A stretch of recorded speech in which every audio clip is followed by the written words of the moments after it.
जंगल की सघन छाया में जहां गोलियों की गूंज और खामोशी का संघर्ष एक दूसरे से टकराता है, एक नया इतिहास लिखा गया है। छत्तीसगढ़ के बस्तर में माओवादी आंदोलन की रीढ़ शीर्ष नेता बसवराजू की मौत ने एक सवाल खड़ा किया। क्या नक्सलवाद अब अपनी अंतिम सांसें गिन रहा है, या यह सिर्फ एक और पड़ाव है एक लंबी जंग में? नमस्कार, जोहार, मैं अभिषेक आनंद और आप जुड़े हैं रनडाउन लाइव के साथ। आज हम बात करेंगे छत्तीसगढ़ के बस्तर से आई एक सनसनीखेज खबर, जहां सुरक्षा बलों ने 21 मई 2025 को 27 माओवादियों को मार गिराने का दावा किया। इस मुठभेड़ में मारा गया है नक्सल आंदोलन का एक बड़ा चेहरा, सीपीआई माओवादी के महासचिव नंबाला केशव राव यानी बसवराजू। तो क्या यह वाकई नक्सलवाद के खात्मे की शुरुआत है?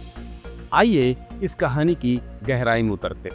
21 मई 2025 नारायणपुर, बीजापुर और दंतेवाड़ा की सीमाओं पर एक भीषण मुठभेड़। छत्तीसगढ़ पुलिस और सुरक्षा बलों ने ऑपरेशन ब्लैक फॉरेस्ट के तहत 27 माओवादियों को मार गिराया। केंद्रीय गृह मंत्री अमित शाह ने इसे ऐतिहासिक उपलब्धि करार।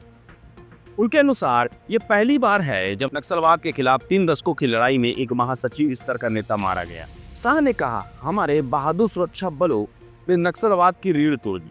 इस ऑपरेशन के बाद 54 नक्सलियों को गिरफ्तार किया गया और 84 ने आत्मसमर्पण किया। लेकिन क्या यह जीत इतनी आसान है जितनी दिख रही है? आंकड़े बताते हैं 2025 में अब तक 180 से अधिक माओवादी मारे जा चुके। पिछले 15 महीनों में 400 से ज्यादा संदिग्ध माओवादियों के मारे जाने का दावा किया गया। बीजेपी सरकार के सत्ता में आने के बाद खासकर 2023 से माओवादी विरोधी अभियानों में तेजी आई है।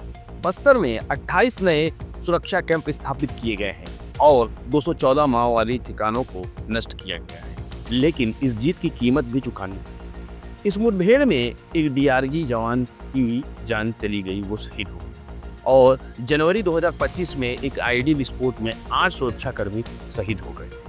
छत्तीसगढ़ के पूर्व मुख्यमंत्री भूपेश बघेल ने इस ऑपरेशन की सराहना की, लेकिन साथ ही अपने सरकार के प्रयासों का भी जिक्र किया। उन्होंने कहा, हमने 600 गांवों को नक्सल मुक्त किया और लोगों को भूमि अधिकार दिया। लेकिन सवाल यह है कि क्या यह सिर्फ सैन्य जीत है या सामाजिक आर्थिक समस्याओं का समाधान? कुछ विशेषज्ञों का मानना है कि माओवाद को पूरी तरह खत्म करार देना जल्दबाजी हो। बस्तर के पत्रकार विकास तिवारी कहते हैं, माओवादी संगठन कमजोर हुआ है, लेकिन उनका ढांचा अभी भी बरकरार है। एक नेता के जाने से उसकी जगह दूसरा ले सकता है। आंकड़े भी इस कहानी को और गहरा करते हैं। 2018 में जहां देश में 126 जिले माओवाद से प्रभावित थे, वहीं 2024 तक ये संख्या घटकर 38 रह गई। लेकिन इस जीत के साथ एक सवाल भी उठ रहे हैं। कुछ मुठभेड़ों पर फर्जी इनकाउंटर के आरोप भी लगे। 2022 में नारायणपुर में मनोराम नूरेती को माओवादी बताकर मार दिया, जिसके बाद पुलिस ने गलती मानी। इसके अलावा आदिवासियों की गिरफ्तारी और प्रताड़ना की खबरें भी सामने आई हैं। क्या यह सिर्फ बंदूक की जीत है या जंगल में रहने वाले लोगों के लिए भी कोई उम्मीद की किरण है? तो क्या छत्तीसगढ़ के जंगलों में माओवाद अब सचमुच अपने अंत की ओर है, या यह एक ऐसी जंग है जो सतह पर शांत दिखती है लेकिन गहराई में अब भी सुलगती है? सरकार के दावे और विशेषज्ञों की चेतावनी के बीच सच्चाई क्या है? ये कहानी सिर्फ गोलियों और मुठभेड़ की नहीं, बल्कि उन लोगों की भी है जो इन जंगलों में रहते हैं। क्या विकास और शांति का रास्ता इन मुठभेड़ों से होकर गुजरता है, या इसके लिए गहरे समाधान की जरूरत है?